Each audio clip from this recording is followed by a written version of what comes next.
San Miguel Corporation. Dr. William S. Ko of ICCT Colleges, Dr. James D. of Chinese General Hospital, Environment Solutions. Drive It. Fukoidan Slimming Rejuvenation and Wellness Center. A Fukoidan Food Supplement. Home Global Corporation.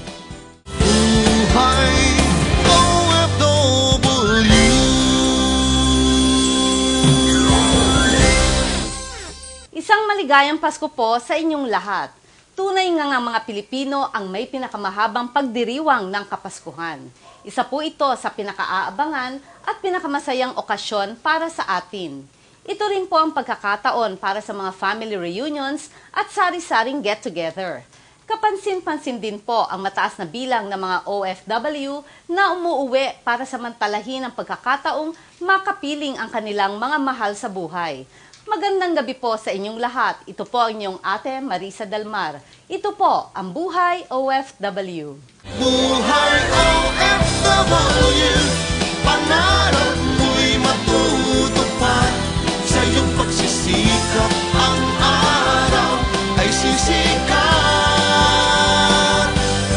Buhay OFW, bayani ka na totoo. Dapat kang purihin ng bawat katulad ko. Pilipino.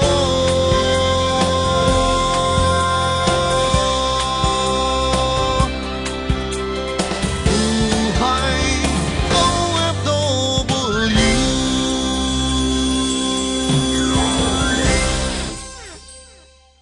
Ngayong gabi, samahan niyo po ang Buhay OFW sa pagbibigay aginaldo sa dalawa sa mga beneficiaries ng Buhay OFW Foundation. Ibabahagi din sa atin ng isang malapit na kaibigan ang kanyang masaya at makabuluhang buhay sa abroad. Makakasama din natin ang ating kaibigan mula sa POEA para tugunan ang iba't ibang katanungan ng ating mga mahal na OFW. Papasyalan natin ang TESDA kung saan matututunan natin ang iba't ibang skills para magamit natin sa pagtatrabaho abroad. Yan at marami pang kwento sa pagbabalik ng Buhay OFW. Tama ho yun, kapatid Marisa, na lahat ng mga OFWs na pwedeng kolektahan ng placement fee ay dapat maximum lang na katumbas ng isang buwang sahod ng OFW na kinokolektahan. Pero hindi po pwedeng kolektahan ang mga, siguro, nasabi na rin sa inyo, mga household workers ng placement fee. At saka yung mga ating mga seaman, hindi rin Pwedeng kolektahan ng placement fee or kahit na anumang fee na idadidak sa kanyang salary. Buhay OFW.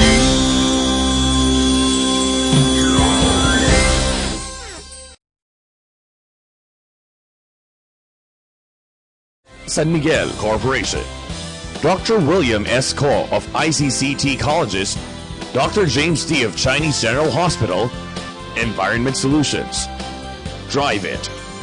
Fukoidan Slimming Rejuvenation and Wellness Center. A Fukoidan Food Supplement. Home Global Corporation. Buhay OFW.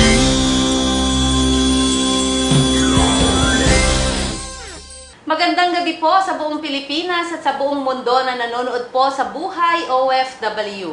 Ngayon pong gabi makakasama natin mula sa POEA ang Director for Adjudication Office. Wala pong iba kundi si Attorney Alejandro Padain o tawagin po natin siyang kapatid or Attorney Alex. Magandang gabi po. Magandang gabi din naman sa iyo, kapatid Marisa Dilmar, at sa inyong mga taga-subaybay ng inyong show. Naliligayahan kami, kapatid Alex, dahil ngayong gabi maliliwanagan ng kapatid natin na si Felipe Monte Alto Jr. mula pa sa Jeddah, Saudi Arabia. Ngayon naman po, kapatid Alex, ano ba talaga itong sinasabi nating function ng Adjudication Office dito sa POEA? Siya yung namamahala sa POEA ng mga kasong administratibo na ipina-file ng ating mga OFW, yung ating mga place recruitment agencies, o kaya yung mga ating mga foreign employers laban sa mga recruitment agencies or sa mga employers o kaya sa mga OFW. Kapatid Alex, babasahin natin ngayon ang email ng ating kapatid na si Felipe Montealto Jr. Okay. Felipe Montealto Jr. versus Alishar Contracting Corporation, Jeddah, Saudi Arabia, November 4, 2011. On May 2010, in a job assigned by Alishar Al-Otham, I was recruited and hired by Alishar Contracting Corporation in Jeddah to work as an administrative assistant. Upon my return in the Philippines, my employment formalities were processed by Alishar's recruitment agent in Makati City, the International Skill Development ISD, Inc. Although the black visa used by Alishar and ISD was a labor category Mason, the term of the employment contract was for 2 years. On August 20, 2010, I traveled to Jeddah and commenced my work on August 21, 2010. Because of satisfactory performance after 3 consecutive months of service on probationary period, I continued working for Alishar. During the course of my employment, I have been subjected to severe mistreatment, coercion, and harassment in the workplace, non-payment of overtime, unjustified salary deduction, poor accommodation, among others. As I could no longer bear the serious insult and humiliating actions on my person by Alishar Al-Otham, I decided to report the matter to the Philippine Overseas Labor Office, or POLO, of the Philippine Consulate General in Jeddah on April 26, 2011. During the preliminary investigation by POLO, Alishar Al-Otham was officially informed by POLO case officer about my complaint on the same day. During the following days, I sought medical treatment from Al-Zahra Hospital in Jeddah for fever and hypertension. Having been sick, I did not report to the office, and on April 30, 2011, I faxed a notice to Alishar about my situation, including copies of medical reports. On April 30, 2011, having ascertained that I was trying to approach the Ministry of Labor to settle a dispute, and in their desperate attempt to maneuver the facts of this case, Alishar wrongfully reported me to the Ministry of Labor in Jeddah as an escapee. Moreover, Alishar unilaterally and illegally terminated my health insurance coverage while I was seeking treatment. The case for illegal cancellation of my medical insurance was taken cognizance by the Council for Cooperative Health Insurance, or CCHI, in Riyadh, which is investigating Alishar and taking appropriate action to reinstate the said coverage pending resolution of the case in the Ministry of Labor. On May 1, 2011, I sent a letter of rescission to Alishar by registered mail. However, Alishar refused to accept the said letter and the mail was returned to me. On 2 occasions at least, Alishar's representatives reported to the Philippine Consulate General to settle the case with me. However, we failed to reach a resolution. Therefore, upon consultation with the consulate, I lodged a lawsuit in the Saudi Labor Office in Jeddah through my Saudi counsel. Basically, my claims are return of the Philippine passport, final exit visa, payment of withheld salaries, overtime pay, and unearned salaries for the remaining term of the contract, one-way air ticket direct from Jeddah to Manila, certificate of employment, and other benefits provided by law. From April 2011 to date, because I could not gainfully work yet as a result of the case, I solely relied on the help and support of generous individuals, groups, and communities in Jeddah. In this regard, I am seeking whatever lawful assistance that may be provided to me on humanitarian grounds. I also hope for any early resolution of the case. On October 29, 2011, I formally filed a verified 75-page complaint affidavit with the Consulate General of the Philippines in Jeddah on October 29, 2011. The remedies I sought are repatriation, return of passport, money claims, penalty for violation of the Migrant Workers Act as amended. My complaint affidavit will be endorsed by the Consulate to POEA as soon as possible.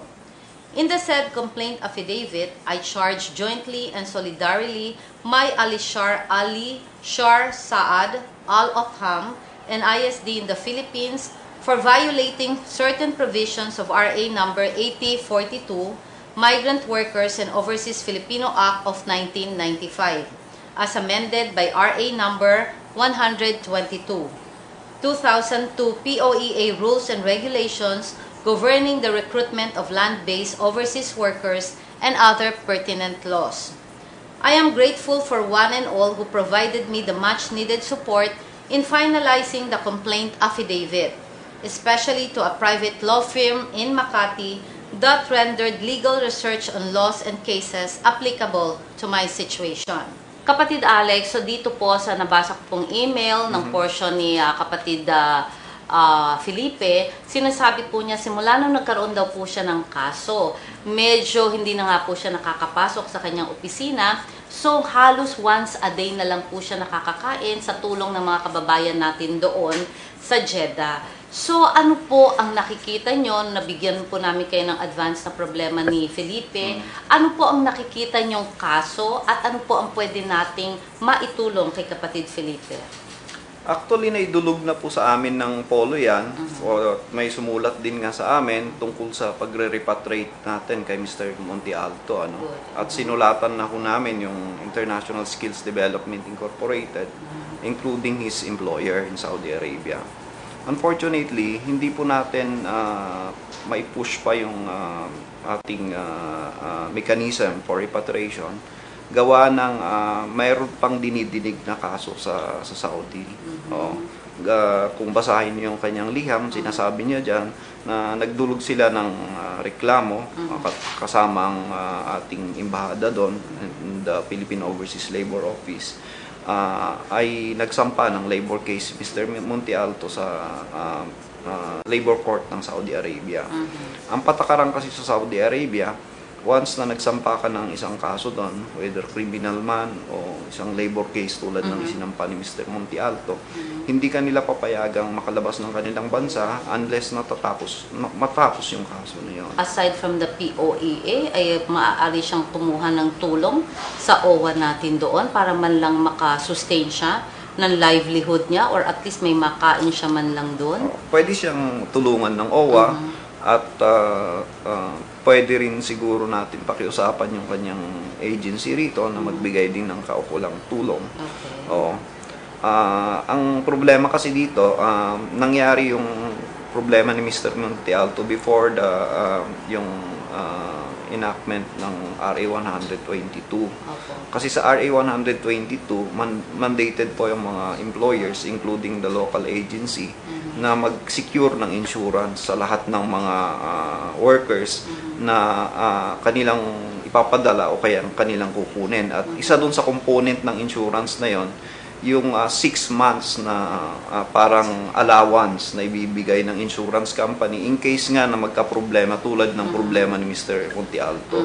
So habang inaantay niyang madidig yung kanyang kaso, mayroon ipro-provide yung insurance agency na kanilang sinecure na $100 kada buwan for a maximum period of 6 months para ma-maintain niya yung kanyang pamumuhay, kabuhayan niya dun sa kung saan siya i-deploy. Sa iyong experience, kapatid Alex, how long usually itong mga kaso na mga dinidinig sa mga lugar o sa Saudi na experience mo in the past? Sa aming experience, pag naging full-blown case ito, usually umaabot ng 6 hanggang 1 taon, 6 na buwan hanggang 1 taon.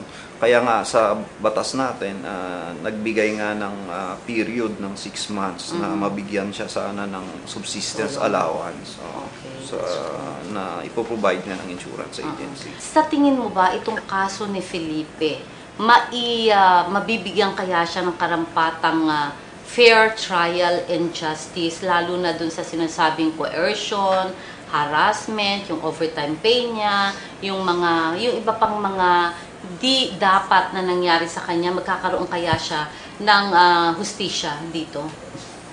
Kung dito sa Pilipinas, well, pagbalik niya rito, pwede siyang mag-file ng kaso dito sa amin sa PUEA. Ang ground ng pag-file niya sa amin ng kaso ay yun nga, yung pagpapahirap sa kanya, may sinasabing pagmamaltrato. So, under our rules, pwedeng maklasify yun as grave misconduct. Ngayon po naman, dun sa mga sahod na sinasabi niyang hindi na ibigay sa kanya, ay pwedeng ma-file yun sa NLRC against the employer, at dun po mapasok yung sinasabi niya na solidary liability ng employer at saka yung local recruitment agency. Ayun. So, kapatid Alex, ano naman ang liability nitong ISD, itong local agency natin sa kanya? Kung halimbawa, mapatunayan niya na yun nga, na may na hindi siya nabayaran ng kaukulang sahod, ay magiging solidary liable yung local placement agency together with the foreign employer.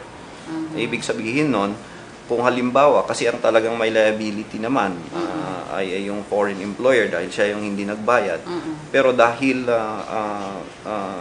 yung sitwasyon ay hindi mo naman may enforce yung judgment ng NLRC against the foreign employer dahil nasa ibang bansa siya, nagkaroon tayo ng pamamaraan na para ma-reimburse yung hindi binayaran na sahod na yon by creating an obligation dun sa local agent na siya na yung mag-reimburse dun sa nagrereklamo nung sahod na hindi nabayaran sa kanya. Napakaliwanag naman ang sinabi ni Attorney Alejandro Padain, at pero syempre bibigyan natin ng pagkakataon ng kapatid Alex na ibigay mo, sabihin mo pa kung ano mensahe mo kay Felipe dahil nanonood siya ngayon sa atin mula sa Jeddah, kung ano yung magkakaroon siya ng peace of mind at susundin niya kung ano maipapayo mo pa sa kanya. Una-una siguro, one step at a time, tapusin niya muna yung kaso ron. At pagkatapos ng kaso niya at pagbalik niya dito sa Pilipinas, yun nga, gaya nga ng nasabi ko kanina, pwede siyang mag-file ng administrative case against yung kanyang employer, at kung sa tingin niya meron ding pagkakamali yung kanyang local agent, pwede rin niyang isama yung kanyang local agent. And at the same time, pwede rin siyang pumunta sa NLRC para mag-file din ng kaso para i-claim yung kanyang mga sahod na hindi nabayaran o kaya yung mga overtime pay na sinasabi niya na hindi binayaran sa kanya ng kanyang employer. Ayan. Ayan, kapatid Felipe, narinig mo ang sinabi ng ating kapatid na si Attorney Alejandro Padain. Sana sundin mo ito at huwag kang mag-alala dahil i-follow up natin sa POEA kung ano pa may tutulong sa iyo, pati yung sa ISD, para magbigyan ka ng kahit na papanong livelihood for 6 months. At dudulog din tayo sa OWA para kahit papano matulungan ka naman ng mga benefisyong pwedeng i-extend sa kagaya ng kaso mo, kapatid Felipe. Magbabalik po ang Buhay OFW. Beauty celestial, the best you agree. All for you, these beautiful girls. Club mo kasi is we maintain yung class ng lugar, yung mga performance talaga na pwede mong ihayin tulad sa banyaga yung show. Yun ang aming panlaban talaga yung show itself.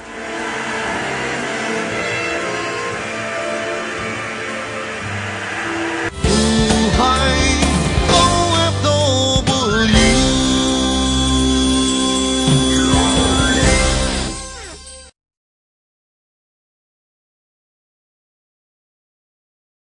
San Miguel Corporation. Dr. William S. Ko of ICCT Colleges, Dr. James D. of Chinese General Hospital, Environment Solutions. Drive It. Fukoidan Slimming Rejuvenation and Wellness Center. A Fukoidan Food Supplement. Plus Home Global Corporation. Buhay OFW.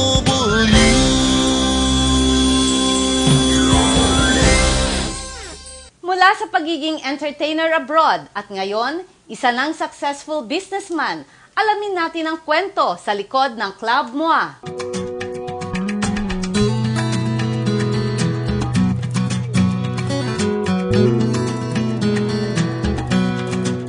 World class. ito ang katagad that would best describe Club MOA. Ngunit hindi nagiging madali para sa kanila ang makamit ang ganitong recognition. Hindi maganda. Parang gay bar daw. So, ano ang nandyan? Mga bading na nagja-Japan. Parang ganun ang klaseng konsepto, no? So, doon ako nahirapan for about 3 to 5 to 6 months. It's hard for us to eradicate the image ng gay bar. So, with the help of our friends, media, television, and friends, biglang nawawala because of the show itself. So, ang dami sa amin tumulong kung paano maihangon ang Club MOA sa magandang ganon. Until finally, the DOT pumunta rito, binigyan kami ng the only one up to now an accreditation as the Tourist Destination of Manila. And then, igit sa lahat, kami nabigyan ng recognition 3 beses na ng Outstanding Theater Club in Asia. We won against Thailand because of the show. And then, politiko, artista, business tycoon, prinsipe, prinsesa, mga chic, did been to the place na.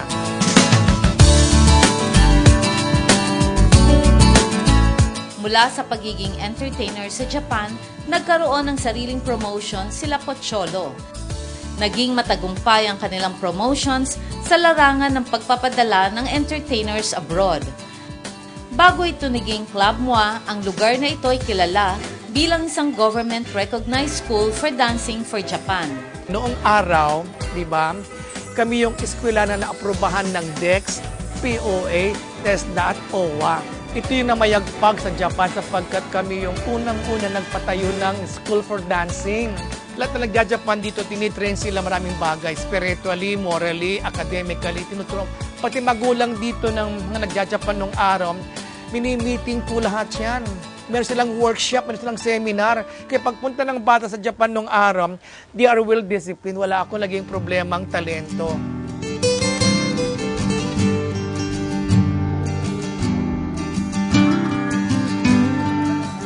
Ang mga natutunan nila bilang OFW ang naging kasangkapan nila sa matagumpay na pagpapatakbo ng Club MOA. Ang pagpunta ng OFW kasi is dapat tingnan may magandang paghanap buhay. Huwag kang gagawa anumang bagay na ikaw di kapapahamak mo. Madaling pera, but kung di mo alam sinupin ito, mawawala. At pangalagaan mo lahat, kung may kaibigan kang mga banyaga, huwag mong hututan. Huwag mong lulukuhin, huwag mong bubulahin. Yung totoo, makikisama mo, dapat mong gawin doon para mamahalin ka nila. Kaya lang naman negosyo, just like now, in Club MOA, why we survived for 8 years? Because we've been doing the righteous business, tamang ginagawa mong negosyo, mamahalin ka ng kliyente mo. World-class production numbers, world-class performers, costumes, music, props, and stage design. Hindi matatawaran ang budget at effort na inilalaan ng buong grupo ng Club MOA para ma-maintain ang world-class reputation nito. Kasi dito, sila ay nasyasak sila. Why we spend so much money for the production? Sabi namin, ito lang ang tami magagawa namin, pandayuhin ka. Kasi kung gagawa ka ng siya naman ng kachipan, baduy, anong crowd mo? Dapat makapture mo yung tao talaga. They wanted to see a fabulous, seamless production na talagang maganda.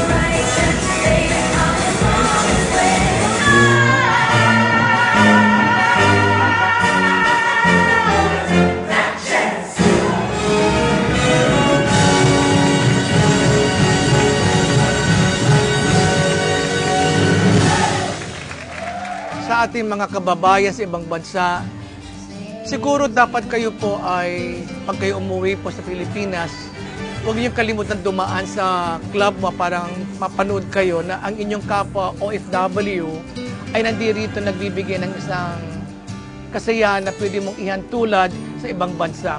So, don't forget because ang dami kong mga kaibigan sa iba-ibang bansa na they always come to Club MOA and I ask them, help us promote this because we do believe that OFW have the chance to see all these things. Then kami rin po ay OFW nung araw at nangarap po ng isang magandang kinabukasan.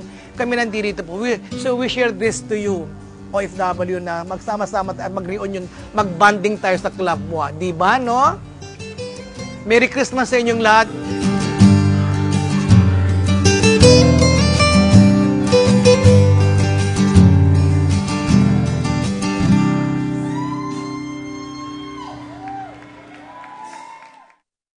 Unang-una sa lahat, siguro pinaka maganda dyan, bumalik muna siya rito sa Pilipinas dahil yun nga, wala siyang work permit doon at baka mahuli pa siya ng immigration ng Malaysia, medyo mas delikado. Buhay OFW.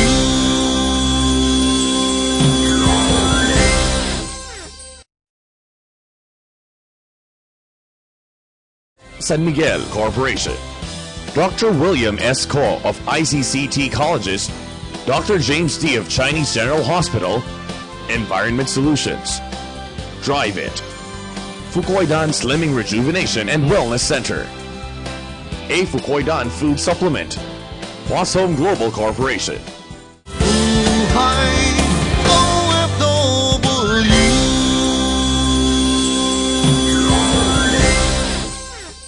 Nagbabalik po ang Buhay OFW. Kasama pa rin po natin mula sa POEA Adjudication Office, si Attorney Alejandro Padain. Ayan, kapatid Alex.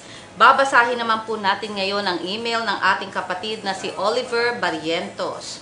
Okay. I saw your episode on TV5 Action TV called Buhay OFW, and I just want to say that it is a very informative show. I want to congratulate everyone behind the program. Maraming salamat po. I heard Attorney Carlos Cao Jr. talk about placement fee, that it should not exceed the OFW's monthly salary. If what I heard is correct, then this is the most violated law in overseas employment. My girlfriend for 7 years recently left for Taiwan to work as machine operator. Her contract is 2 years with MAG Layer Scientific Techniques Company Limited located in Shinsu. She applied through JS Contractor Inc. in its Cebu branch located at Jaco Salem Street, and she paid 95,000 pesos as placement fee, albeit her salary is only 25,000 NTD as stated in her employment contract. Also worth to mention is an addendum at the last page of the contract to deduct from the employer's monthly salary 4,000 NTD for lodging and food, contradicting the earlier stipulated free lodging and food provision. I also heard Attorney Cao Jr. state that the agency should issue OR or official receipt of the placement fee, but I don't think I ever saw the latter recruitment agency issue OR. All there is a checklist card where there is a check mark beside the placement fee paid after paying the fee and the signatory from the agency at the bottom of that card. I know this because I was hands-on with the payment, as it was both our savings that we used to pay for everything from medical exams, airplane ticket fee from Cebu to Manila for PIDOS. I'm hoping someone can look into this. Ate Marisa and Buhay OFW, please help us on these violations of the law. Please act on it. Thanks, Oliver Barrientos. Ayan.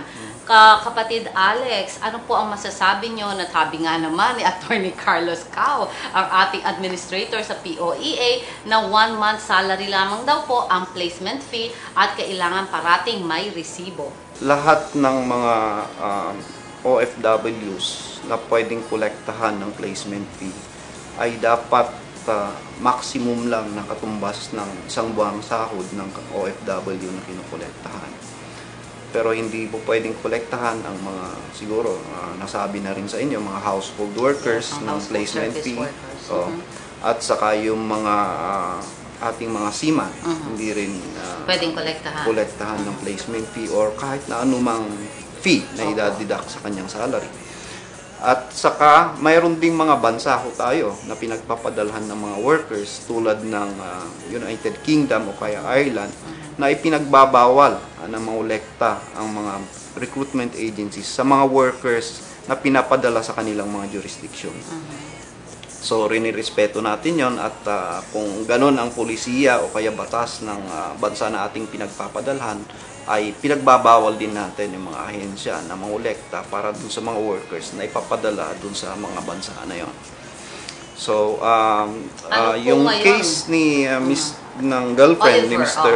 Oliver. Barrientos ay sa Taiwan. Opo. Gusto ko lang banggitin na ang Taiwan ay isang tinatawag natin na special market.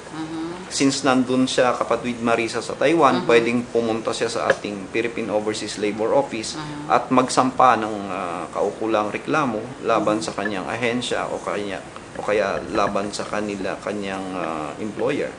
Kung may reklamo man siya sa kanyang employer. At pagpunta niya doon sa ating labor office, kukunan siya ng tinatawag na salaysay at ipapadala dito sa POEA. So tayo magpoproseso dito sa POEA. Dito didingen, of course, ino-notify ho natin yung recruitment agency concern at bibigyan natin ng pagkakataon na makasagot. Since nandun yung girlfriend ni Mr. Barrientos sa Taiwan, kung ano man yung sagot ng agency rito ay papadala natin sa kanya para siya naman ay pagkomento. Oo. Although, gaya nga ng nasabi ko kanina, kapatid Marisa, special market ang Taiwan. Ayun. Bakit at may, sinabing special market, Oo. kapatid Alex? Kasi, maliban dun sa inaalaw na placement fee na kolektahin dun sa manggagawa natin, mayroon pa silang tinatawag, pagdating ho nila sa site, sa Taiwan, habang nagtatrabaho sila, inaalaw ng batas ng Taiwan na magdidak yung mga brokers nila doon ng tinatawag na broker's fee for the 3 years na kanilang pagtrabaho po doon. Sana naliwanagan ka, Oliver, at makipag-ugnayan ka agad sa iyong girlfriend sa Taiwan. By the way, ito nga yung average na binabayaran ng isang manggagawa na pumupunta sa Taiwan. Sige po. Yung Ito yung pinakasahod nila o ito yung binabayaran Yung nila? binabayaran ho nila. Okay. Yung placement fee nila is on the average 25,817. Okay? Kasi ang karamihan na sahod doon, lalo na yung mga factory workers, 7,880 Taiwan dollars. Okay? Tapos may medical examination fee. Mayroong NBI clearance, sila rin ang sasagot nun. Yung kanilang pasaporte, mayroon din visa fee. Tapos yung kanilang plane ticket, maximum na nakikita namin ay 11,000 pesos. 11,000. Okay? Tapos may trade test o kaya pre-departure orientation. Tapos may health insurance fee. Mayroong OWA membership. And yung babayaran dito sa PUEA. Tapos yung tinatawag natin na authentication o kaya notarial fee. So magkano kaya lumalabas lahat yan, kapatid More Alex? or less, umaabot ng mga between 40 to 50,000. Depende doon sa Okay. exchange rate nung panahon panahon na na yun. magbayad siya. Oo, kasi nagpa-fluctuate yung exchange rate natin eh. Pero yung sinabi niya 95,000 kung talagang pang placement fee yun, Masyadong medyo malaki. malaki yun. Yan. Nako, kapatid Alex, problema naman ni Grace Pontevedra ang pag-uusapan natin. Okay. Dear Ma'am, good day. Ako po si Grace Pontevedra. I learned about your email po sa mama ko. Tumutulong daw po kayo sa gustong mag-abroad at magpunta sa Canada. At present, nandito po ako ngayon sa Kuala Lumpur, Malaysia. On tourist visa po. Medyo mahigpit po ang Malaysian government sa pagbibigay ng work permit sa mga Filipina. I would like to inquire kung paano po or is it possible that you could help me na mag-cross country. Plan ko po kasi makapunta sa Canada or kung meron po kayong opportunity na maibibigay sa akin sa ibang bansa, baka po pwede ako makahingi ng assistance. I'm looking forward to your reply. It would mean so much. Thank you. God bless po you and your family. Nako, ayang kapatid Alex, anong masasabi mo at maipapayo mo sa ating kapatid na si Grace? Maganda dyan, bumalik muna siya rito sa Pilipinas dahil yun nga, wala siyang work permit doon at baka mahuli pa siya ng immigration ng Malaysia, medyo mas delikado. Ngayon, pagbalik niya rito, dalawang paraan ang pwede niyang matingnan para makapunta ng Canada, kung gusto niyang pumunta ng Canada. Pwede siyang pumunta doon as an immigrant, in which case, kailangan niya magpatulong sa mga immigration lawyers na nagbibigay ng serbisyo para makapunta siya ron. Kung ang option naman na gusto niya ay magtrabaho bilang overseas contract worker, kung in which case, tatagal siya doon ng mga 2 o 3 taon, tapos babalik siya rito sa Pilipinas, ay kailangan mag-apply siya sa mga ahensya na nagpapadala dun sa Canada. Okay? So, depende rin kung ano yung kanyang skill at saka kung ano kanyang experience. Kung kailangan siya doon, madali siyang makapunta. Ngayon, ang kagandahan lang kasi doon sa may mga 4 tayong mga probinsya doon sa Canada na kung saan ang kanilang mga batas doon sa mga probinsyang yon ay sinasabi na hindi dapat mangolekta yung mga ahensya na nagpapadala doon sa kanilang mga lugar. At gaya ng sinabi ko kanina, nirerespeto ho natin yon. At kung sumalungat doon yung mga ahensya na nagpadala sa kanya, ay ang katumbas na penalty, na administrative penalty, yung pagkakansila ng kanilang lisensya. Ayun. So, kapatid Grace, sabi mo nga, nag-email sa yung mama mo na dumulog dito sa Buhay OFW. Sana naliwanagan ka na bago ka naman mag-cross country. Sabi nga ni kapatid Alex, napakahirap. Umuwi ka muna sa Pilipinas para maiwasan ang anumang problema sa immigration mo. Dahil mula dito, maraming mga ahensya na pwedeng nag-o-offer ng mga trabaho sa Canada. At syempre kami personal, meron akong kamag-anak na malaking ahensya ng maintenance, something pinakamalaki sa Calgary, Canada, ang Molly Maid. Baka pwede pa kitang irekomenda. Sana naliwanagan ka ng husto sa ipinayo ni kapatid Alex, padain, at sana naman makipag-coordinate ka dito muna bago ka talagang magsigurado kung saan ka pupunta at kung anong trabaho at ano ang goal mo na gusto ma-achieve para wag ka malinlang ng mga recruitment agency. Kapatid Alex, meron pa po tayo isang kaso na idudulog sa inyo dahil kailangan sagutin nyo na po ito dahil nagmamadali din po ang ating kapatid na si Romeo Okba para malaman niya inyong kasagutan. Mula po si Romeo Okba sa Antipolo. Ang kapatid po namin ay nag-abroad papuntang Dubai noong April 2011. Ang pangalan niya ay Ronaldo Okba. Nagkasakit po ang kapatid namin doon sa Dubai, ginamot at ang sabi ay kidney failure daw ang sakit ng kapatid ko. Noong June 2011, pinauwi siya sa Pilipinas dahil nalaman nga na delikado na ang sakit niya. September 29, 2011, namatay na po ang kapatid ko. Nung bago umuwi ang kapatid ko dito sa Pilipinas, kinuha ng employer ang original na mga papeles niya at ang hawak namin ngayon ay puro Xerox. Nagpunta ang isang kapatid ko sa OWA para lakarin ang mga benefits ng kuya namin. Kaso, sinabihan ang kapatid ko na pumunta raw siya sa Laguna. Hindi namin malaman kung bakit kailangan kaming pumunta ng Laguna. Ayan, kapatid Alex. Kapatid Marisa, ang pagkakaintindi ko kasi, yung mga claims para sa mga benepisyong ganyan, ay i-decentralize ng OWA sa kanilang mga regional offices. Napansin ko na yung Antipolo. residence ng nagtatanong ay sa Antipolo. And Antipolo is part of Rizal na kasama dun sa tinatawag natin na Region 4. So, ang regional office po ng OWA sa Region 4 ay sa Calamba, Laguna. Ayun. So, kaya doon siya mag-file ng kanyang mga claims at kung ano man yung mga benepisyo na kanyang na matatanggap ng kanyang kapatid ay doon din i-release kung talagang inassess nila na siya is entitled para sa mga benepisyo na kanilang claim.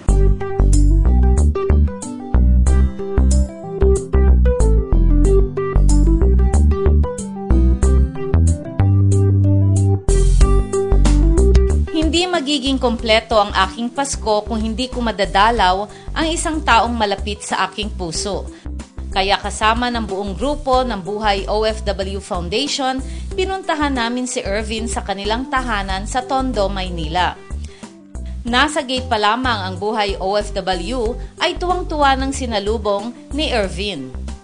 Baka sa mukha at kilos ni Ervin ang masaya niyang pagtanggap sa amin.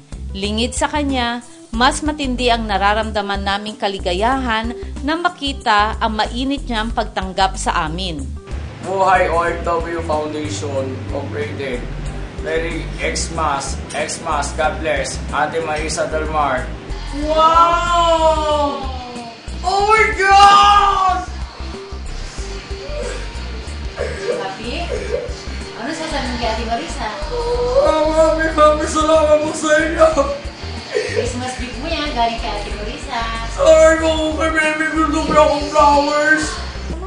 Salamat, Ate Marisa Tamar. Thank you so much. Bata man maituturing ang kanyang pag-iisip, naging inspirasyon ko si Ervin para lalong pagbutihin ang aking propesyon. Miss Marisa, thank you very much po sa pagmamahal at pag-uunawa sa aking anak. Maraming salamat po dahil naging mentor ka niya habang lumalaki siya. Thank you very much dahil super love mo siya. Ganon din kami sa inyo. And Merry Christmas po from our family. We love you so much. Sa Up Close and Personal TV pa lamang ay kasama na namin siyang sumusubaybay linggo-linggo.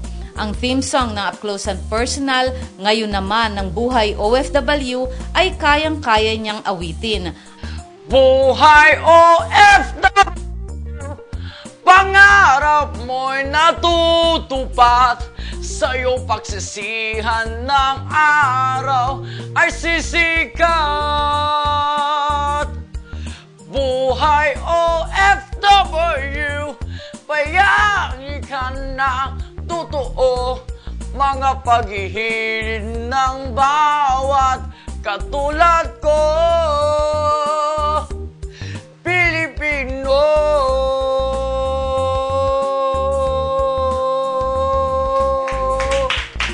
Buhay OFW.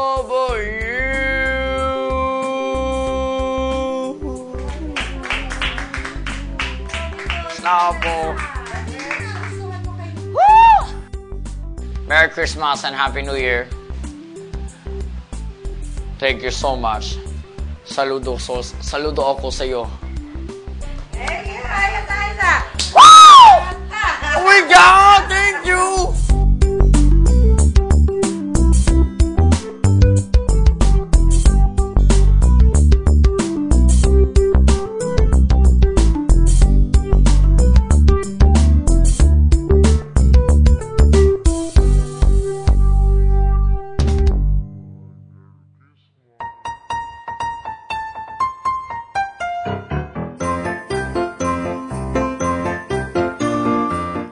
Sa Sampaloc, Manila, matatagpuan ang tahanan ni kapatid Carolina. Mahigit 10 taon na naming kilala si Carolina. Natutulungan niya po ako sa pag-aaral ng anak ko at saka yung mga financial na sa pagpapagamot ng asawa ko dahil meron siyang sakit na diabetes, high blood. Ako may diabetes rin ako. Kahit pa paano, siya lang ang talagang nahihingian ko ng tulong. At hindi naman siya nagsasawa ng pagbigay ng tulong kahit alam ko naman na marami siyang tinutulungan. Pero ako, isa sa tinutulungan niya na hanggang ngayon, pinag-aaral pa rin niya yung bunso kong anak. At ngayong Pasko, sadyang naglaan kami ng oras para madalaw namin ang kanyang pamilya. Sa pamamagitan ng Buhay OFW Foundation, nahandugan namin ang pamilya ni kapatid Carolina ng aguinaldo para ngayong Pasko. Nagpapasalamat po ako sa mga tulong mula noon hanggang ngayon. Hindi kayo nagsawa ng pagbigay sa akin. At saka yung birthday nyo nung last October, hindi ko kayo na-greet. Belated happy birthday. Tsaka Merry Christmas na rin po. Salamat sa mga tulong na binibigay niyo. Lalong-lalo na sa anak ko. Makakagraduate na po siya, may awaan Diyos.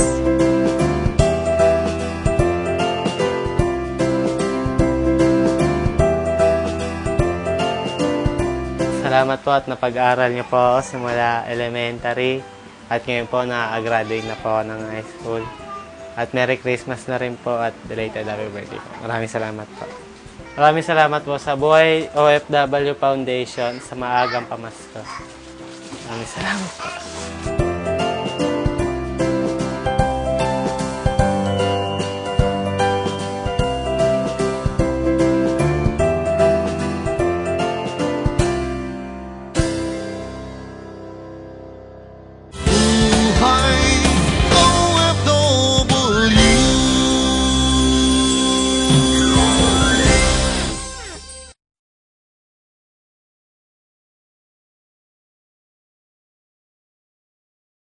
San Miguel Corporation. Dr. William S. Ko of ICCT Colleges Dr. James D. of Chinese General Hospital, Environment Solutions. Drive It, Fukoidan Slimming Rejuvenation and Wellness Center. A Fukoidan Food Supplement, Plus Home Global Corporation. Buhay OFW.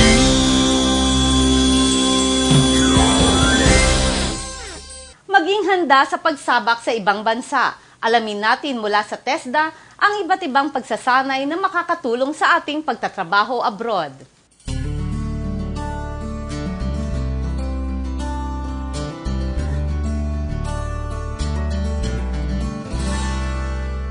Nakilala namin si Lumed sa isang ongoing Korean language training sa TESDA.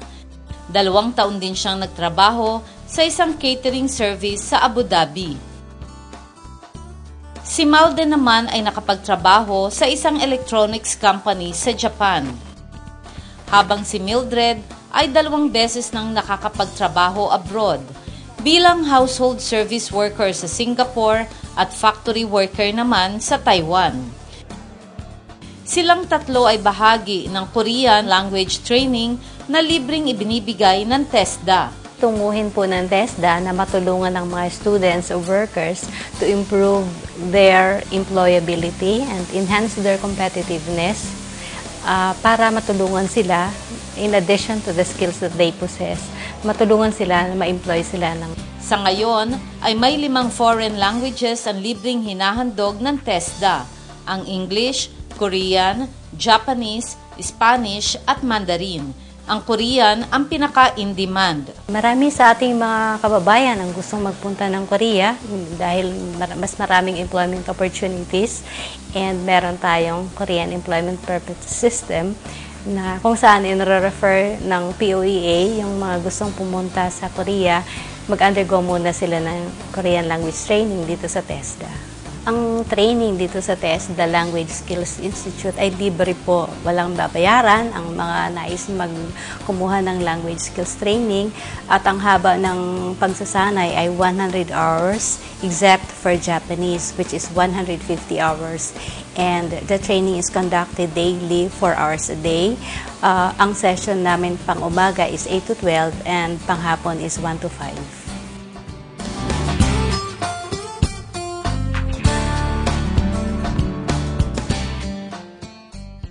Ngayong Kapaskuhan, huwag nating kalimutang mag-alay ng taus-pusong dasal para sa ating mga kapatid na OFW na may kinakaharap na mabigat na suliranin. Mag-alay din po tayo ng pasasalamat para sa kadakilaan at sakripisyo ng ating mga modern-day heroes. Hanggang sa muli, ito po inyong kapatid na handang maglingkod, Ate Marisa Dalmar, kakampi, kaibigan at kapatid ng mga manggagawang Pilipino sa buong mundo. Ito ang Buhay OFW. Merry Christmas po sa inyong lahat. Bumabati po kami ng isang mapayapa at matiwasay na Pasko.